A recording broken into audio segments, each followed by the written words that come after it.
Hello, welcome back. I'm Claire. This is Purple Poppy. Happy Thursday to you all. And it's a short week this week, isn't it? So not only happy Thursday, but happy Easter. So, being Thursday, we are on our 52 weeks of journal making. And as you remember, if you've seen it, last week we actually completed the first signature. Haven't sewn it or anything yet. I'm going to sew them all together. So we're now on signature 2. So this first page was actually coffee dyed like this, and I think it's so pretty. I'm going to leave that alone. Might put some wording or something on it later on. So I'm going straight into page number 2.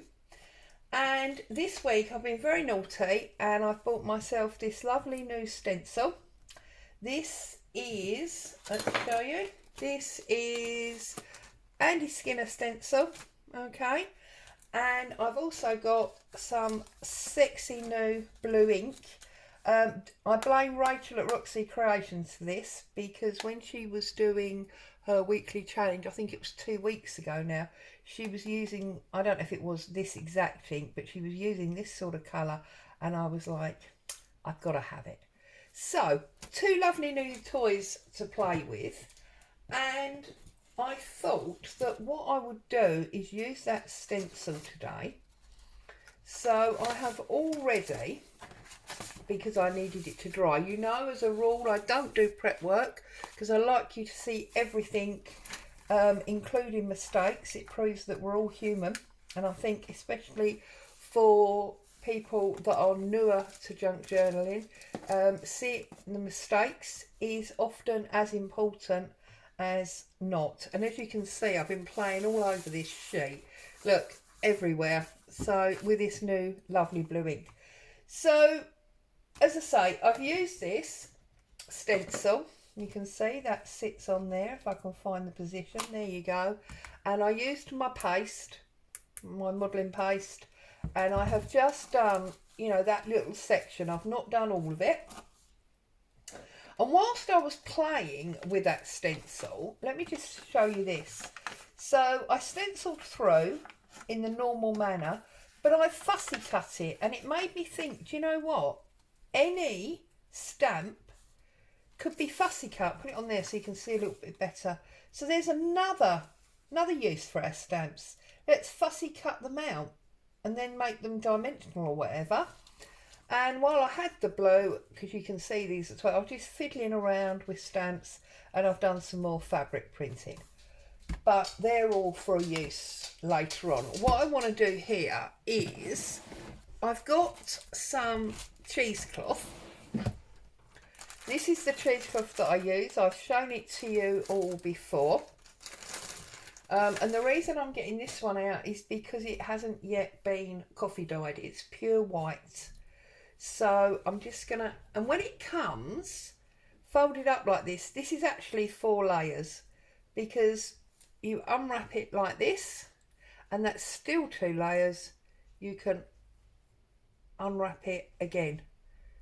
So you really do get a lot for your money, okay? And I just want to cut a square that's going to go basically over that, and I'll show you what I'm thinking.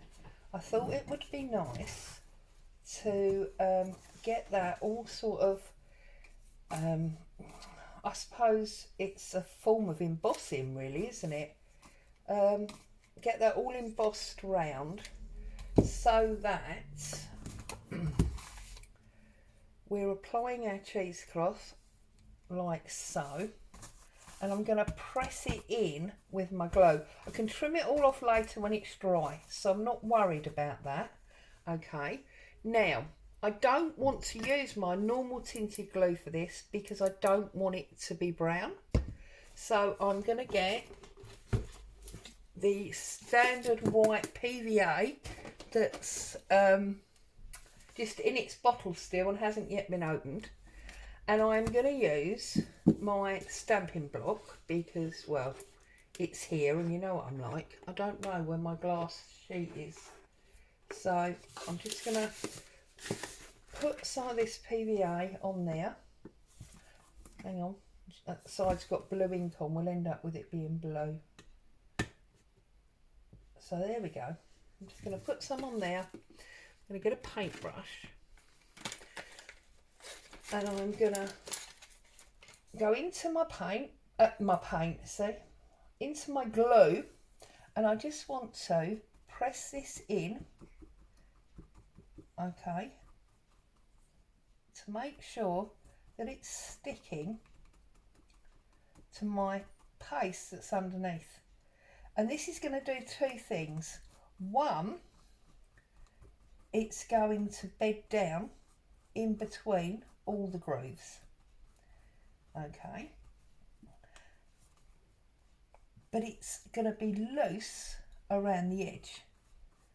I mean, obviously you can glue all the way out, but I'm only gluing where I've got my paste because I want it to be loose around the edge, okay. So I'm just moving my brush up and down in all of the divots, concave areas of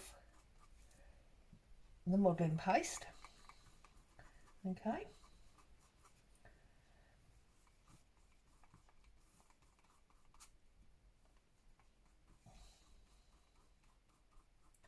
Now you will see lots of people, and I have actually done it as well, you can use your modelling paste and a stencil to put a raised area on your journal covers.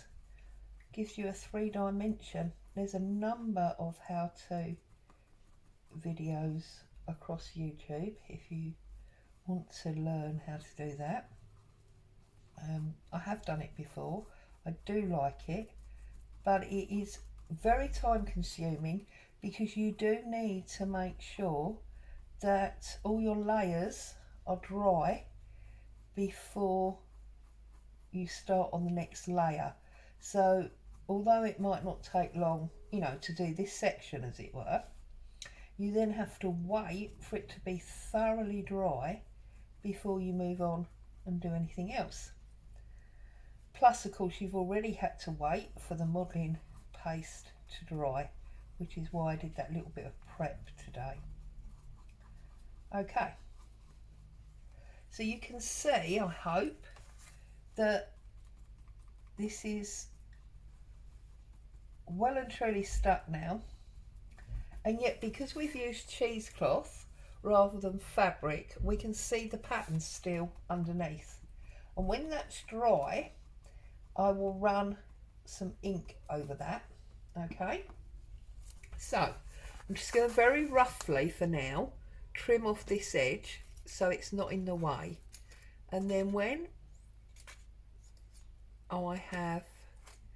it's properly dry, I will rough up all the edges, because to me that is the best bit about cheesecloth, and that is that the edges all rough up. So you can see how well it's stuck, look, okay? So that's that. Now I also want to use some more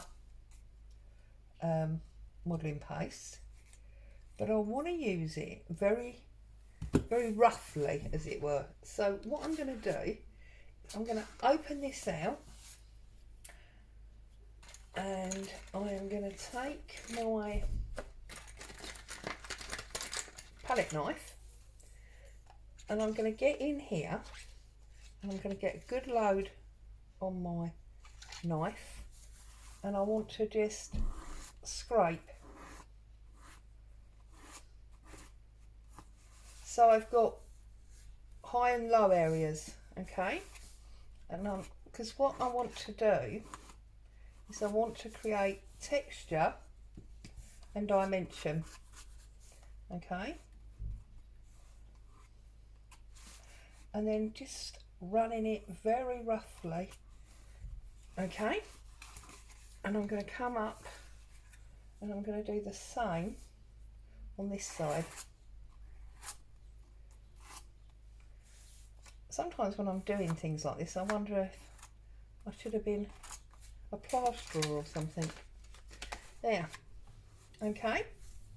Now we obviously need that to dry, before we can work with it. So what I'm going to do is I'm going to set it to one side to dry while we work on the other side of the page. Okay, so the other side of the page will obviously be this one. And before I do anything else, I'm going to wipe that because that's a bit sticky. Okay, so working on this page here, and what I want to do excuse me, is I'm going to use some of this, so I'm going to glue it down. Okay, but I want to glue it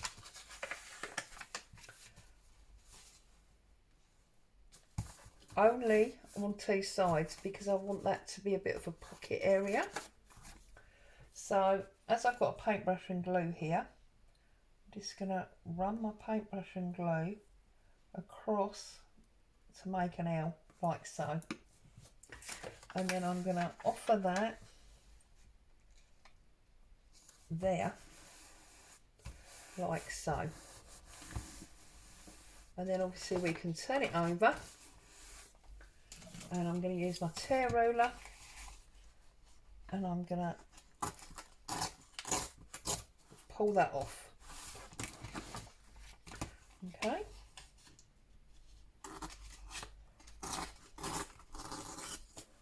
like so.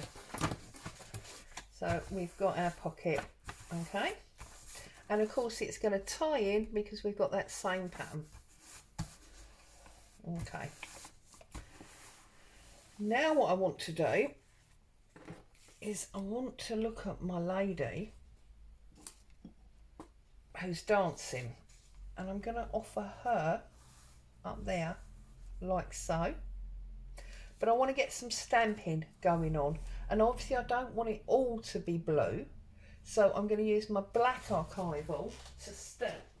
So I'm just looking in my stamp drawers, make sure I pull up the right drawer. I think what we want is writing, isn't it? So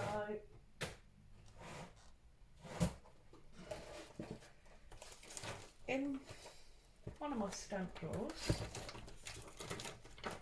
we'll get the script. Oh, now that was silly because now I've got a stamp block, you see. Best laid plans and all that rubbish never goes to plan, does it? Oh dear. Right, you think you're organised and then you're not.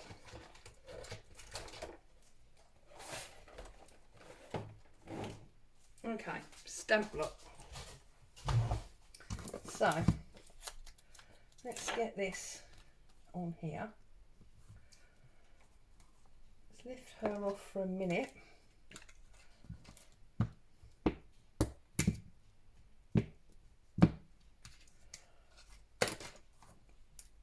And then I just want to get this, and I'm going to come under there. Okay.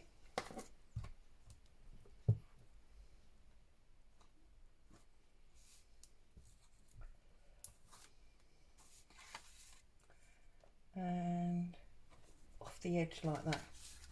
Okay. Let's get another little bit down there. There you go. So we are basically scripted all of the way round. Now obviously it would have been smarter to have actually stamped before I put that down, but there you go.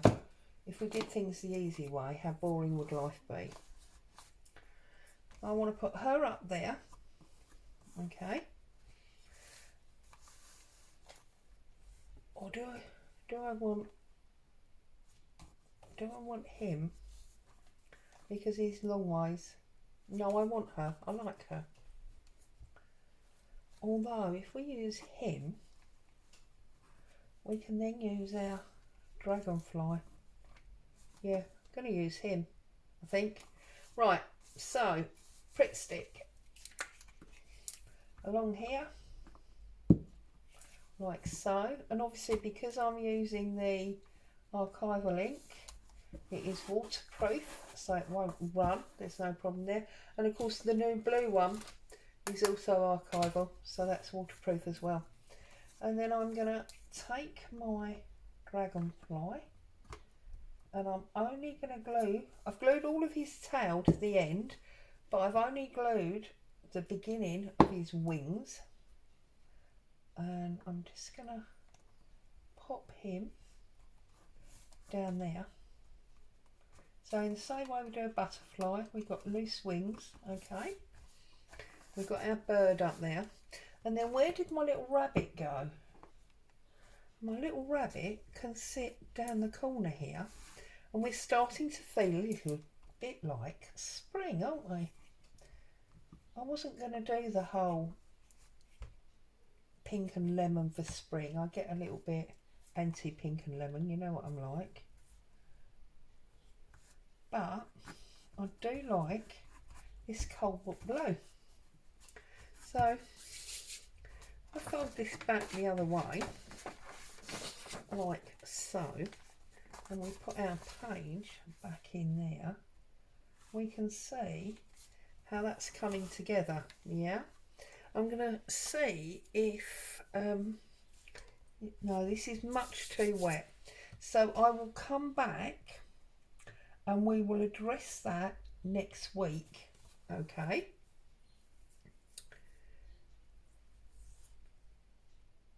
So, not as long as usual, short and sweet, introducing this lovely new stencil, which is, what have I done with it? This lovely new stencil, the cobalt blue, and the idea of fussy cutting our stencils, and also of course building up this pattern. Hope you got some inspiration from that. Stay safe, happy crafting, have a fantastic Easter. Hope you get to spend some of it with your friends and family. Stay safe. Bye for now.